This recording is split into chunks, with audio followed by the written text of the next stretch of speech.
Mohon perhatian, tekan tombol subscribe. Terima kasih atas perhatiannya. Tentu semua orang itu ya punya kelebihan dan kekurangan. Tapi saya kira Pak Anies banyak sekali kelebihannya di balik kekurangannya. Dan yang paling pantas untuk memimpin negara ini saat ini adalah dibandingkan dengan yang lainnya. Oke, kalau dibandingkan kira-kira Bapak punya sosok yang bisa dibandingkan dengan Anies? Tentu kita nggak etis kalau menyebutkan persen per persen ya, tentu nggak etis. Tetapi dari berbagai kriteria tadi tentu kita bisa menilai bahwa Pak Anies lah yang punya keunggulan lebih dari yang lain.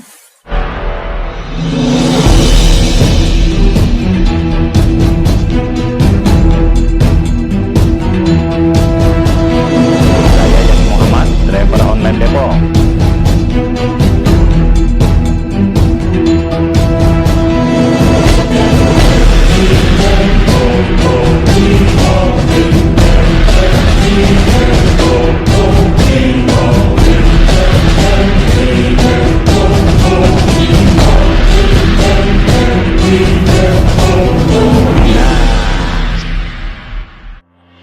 Kita peradaban ini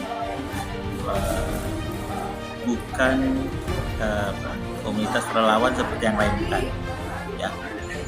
Kita ini adalah suatu kumpulan insya Allah berbadan hukum ya, suatu kumpulan berbadan hukum, dan sekarang sedang proses proses untuk legalitasnya legitalis ya. Dan tentunya kita harus ngikutin peraturan yang ada untuk suatu organisasi. Jadi kalau terkait dengan Pilpres, ya kita sudah sepakat bahwa kita mendukung Bapak Anies Baswedan. Dan Duta Peradaban ini adalah rumah bersama karena didirikan oleh berbagai puluhan komunitas relawan ya. Ada perwakilan dari ormas juga, ada juga secara perorangan tokoh akademisi, tokoh ulama maupun tokoh masyarakat. Jadi itu berbeda dengan relawan Pilpres yang seperti yang lain. Oke, kalau gitu saya boleh tahu dong apa yang membedakan dengan relawan Anies yang lainnya? Ya, kalau kita adalah organisasi berbadan hukum, insya Allah ya.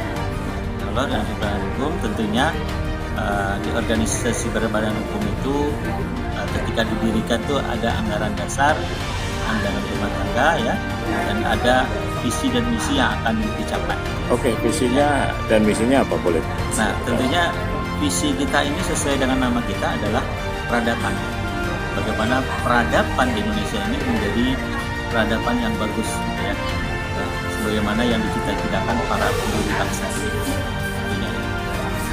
Dan kemudian kenapa jatuh dukungan terhadap Anies Rashid Baswedan? Oke. Untuk menjadi seorang pemimpin itu tentunya harus ada kriteria yang harus dimiliki. Apalagi memimpin suatu negara di Indonesia ini yang sangat heterogen ya, berbagai budaya, berbagai suku, sangat heterogen lagi. Tentunya karakteristik yang dimiliki pemimpin tersebut harus lebih tinggi lagi gitu ya. Dan dari berbagai kriteria yang dimiliki Pak Anies adalah pemimpin yang sangat pantas untuk menjadi pemimpin negara pada Indonesia pada saat ini untuk perubahan Indonesia lebih baik. Oke, tolok ukurnya untuk bahwa mengatakan lebih tinggi dari yang lain dan kemudian tolak ukurnya pertama pemimpin itu harus cerdas ya. Kita nggak meragukan lagi kecerdasan Pak Anies ya. Nah, kemudian pemimpin itu harus visioner ya. Visioner itu kelasnya dunia, bukan kelas lokal ya. Dan itu dimiliki oleh Pak Anies ya. Bagaimana Pak Anies track recordnya komunikasi dengan pemimpin negara lain ya, tentunya di media sudah sangat dikenal oleh masyarakat ya. Kemudian memimpin itu harus bekerja untuk masyarakat, bukan untuk dirinya gitu ya. Dan saya sebagai orang yang punya background keuangan tentu sangat paham hal ini. Tentu sangat paham hal ini gitu ya. Apalagi saya seorang mantan auditor, tentu sangat paham mana pemimpin yang memikirkan dirinya dan memikirkan masyarakat. Dan Pak Anies adalah salah satu pemimpin yang memikirkan. Artinya bahwa Pak Anies tanpa cacat gitu? Tentu semua orang itu ya punya kelebihan dan kekurangan. Tapi saya kira Pak Anies banyak sekali kelebihannya di balik kekurangan.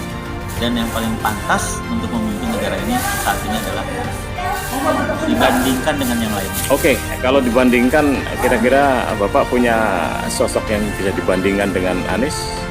Tentu kita nggak etis kalau menyebutkan persen per persen ya, tentu nggak etis. Tetapi dari berbagai kriteria tadi itu kita bisa menilai bahwa Pak Anies lah yang punya keunggulan lebih dari yang lain. Oke. Dan itu dibuktikan dengan track record-nya, bukan hanya ucapan, tapi track record yang dia lakukan ya, mungkin sejak 20 tahun yang lalu ngapain aja terhadap bangsa ini ya. Terus kemudian kan ini ada wacana untuk menjegal Anies. Apakah kita berhadapan punya tanggung jawab untuk mencegah kelompok atau orang-orang yang akan menjegal Anies? Ya, saya kira namanya politik ya, selalu ada yang seperti itu ya. Dan kita tentunya punya kapasitasnya masing-masing ya.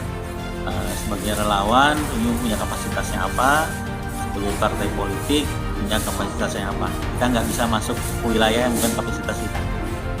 Oh gitu.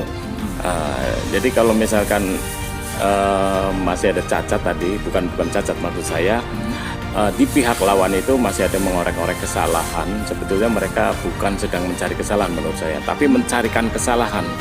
Kira-kira nih kalau menurut Bapak, apakah ada kesalahan yang bisa dicarikan, bukan dicari ya, di dalam Anies Rashid Baswedan? Artinya apakah bisa ada yang dicarikan kesalahan untuk Anies Rashid Baswedan? Ya, saya kira sesuai dengan ketentuan undang-undang tidak ada ya, tidak ada yang perlu dikhawatirkan terkait Anies Baswedan. Dan tentu sebagai seorang pemimpin ya, itu harus mengkaitkan dengan undang-undang yang berlaku.